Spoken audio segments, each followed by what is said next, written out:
দেখো, আকাশটা মেঘলা হয়ে কত সুন্দর দেখাচ্ছে। মেঘের ফাঁক দিয়ে কি সুন্দরভাবে সূর্যের আলো বেরিয়ে আসছে। মন চাইছে সারাদিন যেন এই অপরূপ দৃশ্য দেখেই কাটাই। ভালো তো অনেক কিছুই লাগে গিন্নি, তবে বসে থাকলে যে পেট চলবে না। এই পাপি পেটের জন্য রোজের কিছু না কিছু জোগাড় করতেই হয়।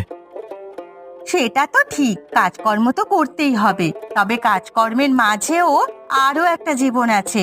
সেই জীবনটাকে উপভোগ করতে হবে, তবেই তো আমাদের জীবনটা সুন্দর হবে। কাজকর্ম আর দায়িত্বের মাঝে কি জীবন আছে? যখন ছোট ছিলাম তখন খেলাধুলা করতাম, কিন্তু যখন থেকে দায়িত্ব বোঝা কাঁধে নিয়েছি এর বাইরে বের হতে পারিনি।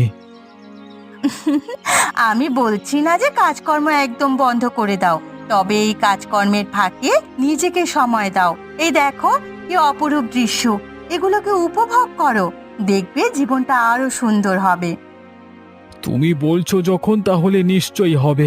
এবার থেকে আমি সেটাই করব।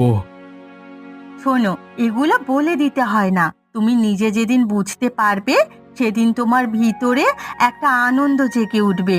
এই দেখো, মেঘলা আকাশ, মেঘের ফাঁক দিয়ে সূর্যের কিরণ বেরিয়ে আসছে। গাছে দেখো, দুটো পায়রা বসে মনে হয় মনের কথাই বলছে। এগুলো উপভোগ করতে হয়। বুঝতে পেরেছি। আমার বউটা আজকে খুব খুশি মেজাজে আছে। আচ্ছা গিন্নি, তুমি উপভোগ করো কাজ, আমি জমির দিকে গেলাম। ধানগুলো কাটতে হবে, বর্ষায় না হলে নষ্ট হয়ে যাবে।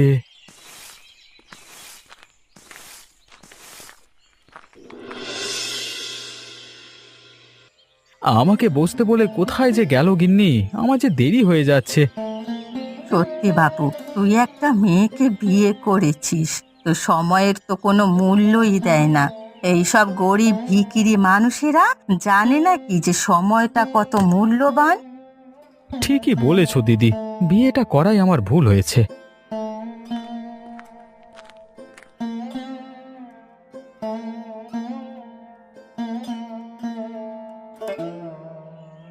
সত্যি তোমার কোনো জ্ঞান নেই নাকি? আমাদের মতো ব্যবসায়ী মানুষদের সময় কতটা মূল্যবান তুমি জানো? এরকম ভাবে সময় নষ্ট করছো আমাদের। কোথা থেকে ভিখিরিগুলো সব চলে আসে? না না দিদি, আমি সময় নষ্ট করছি না। ব্যবসার সাথে সাথে খাবারটাও খেতে হবে। খাবার না খেলে গায়ে শক্তি আসবে কোথা থেকে? আমার ভাইয়ের ক্ষুধা লাগলেও ও দোকান থেকে কিনে খেয়ে নেবে। এইভাবে 1 ঘন্টা বসিয়ে রাখার তো কোনো মানে হয় না।